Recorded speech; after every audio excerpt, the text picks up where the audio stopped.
Everyone, and get ready for a serious black pill, the ultimate black pill. Of course, black pills are a reference to the fall of modern society. And this one has to do with oil, which you may be mildly familiar with, but we're digging into the numbers today. So, this is from the Energy Intelligence Agency of the United States government. This is our total reserves. So this is our production off of this chart. And then this is without us importing oil from foreign countries. It's 7.5. This works out to be 12 years of oil in the ground. We run out in 2032. Without imports, we have 5 years in the ground. We run out in 2024. Right around the corner.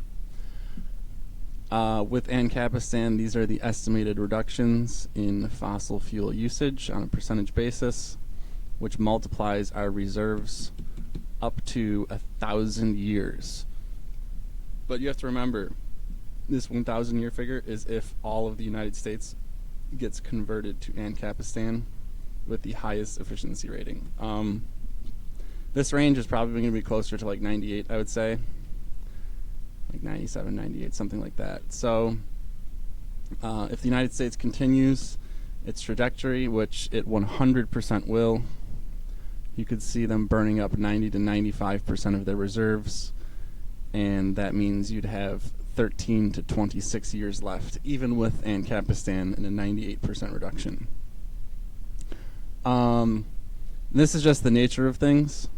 This is just the society we've built for ourselves because we've been ignoring this problem since the 1970s. And you might say, oh, traveling, it says here that net additions to the proved reserves is 6 billion, right?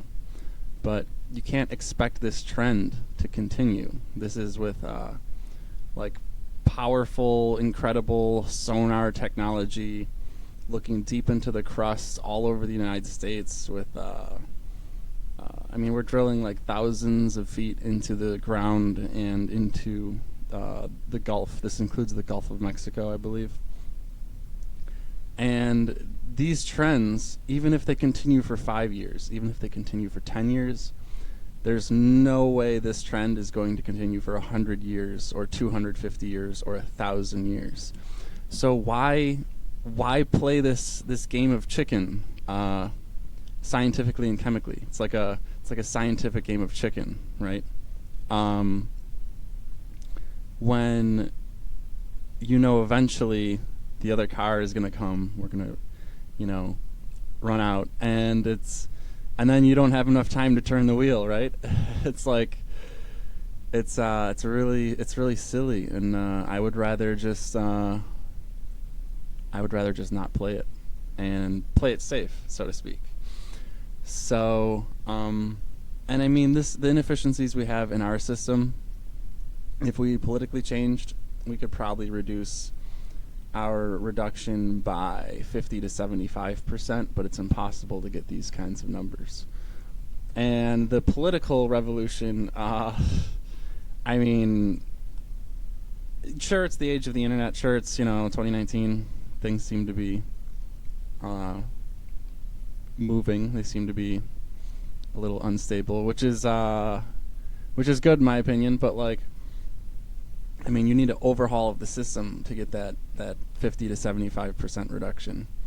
And people are so comfortable. People are terrified of change. So, I don't really see that happening, I would rather play my cards with all of you, and with Ancapistan, and with construction instead of politics, and with brick and mortar instead of some institution in Washington, or expecting my neighbors to completely change their worldview and their lifestyle and their routine.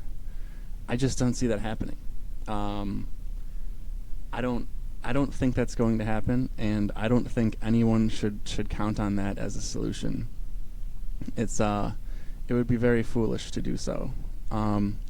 This is the modern day Noah's Ark, and we are in a tragedy unless we make it a comedy and rise above. Thank you, and